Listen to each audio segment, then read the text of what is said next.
Much has been written about remembering the past mistakes of history. Surely as overdeveloped anthropoids, we should be able to recollect the faults that paved us to racism, fascism, or to many of the other degrading actions of our collective and individual pasts. Sadly, it appears humanity benefits less from past mistakes as it ought to. Our ability to live and comprehend depends on our past and present mistakes, let alone future ones to come. The role of the memory, notably the hippocampus, impacts vastly our ability to execute and exercise actions. Much written on the impact of human errors, yet none written on the thinking process to come. The thoughts that pave us to the indeliberate, blood trail left behind. For decades, it has been speculated that humans could only access 10% of the brain.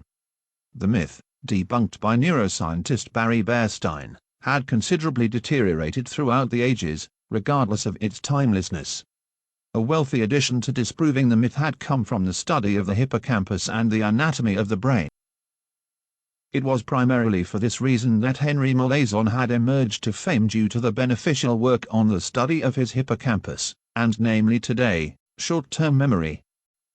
Molaison, formerly known as H.M., an accredited amnesiac, had experienced a form of intractable epilepsy, the cause being ascribed to a bicycle accident in his early years, had supplemented with multiple seizures. After enduring years of constant episodes, Molaison had been paralyzed due to the severe effects of the seizures. It was only by September 1, 1953, in which a surgery had been scheduled to ridicule Molaison's medial temporal lobes which had caused the epileptic seizures, including the hippocampus. Molaison's problems had been abated through surgery completion, yet another major problem had paved a way into his life.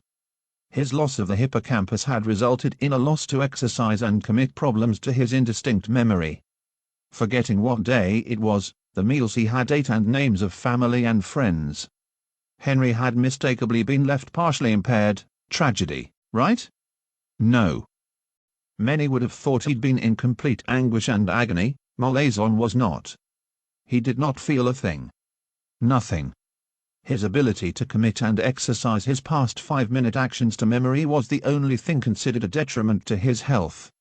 Yet, he was still able to function and move, just as a normal human.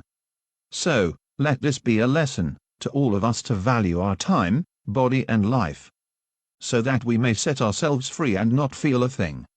Let our actions be beneficial to others, and our mistakes to ourselves. Oh, and, yes, he is regarded as one of the modern-day fathers of the anatomy of the brain, through the study of his brain.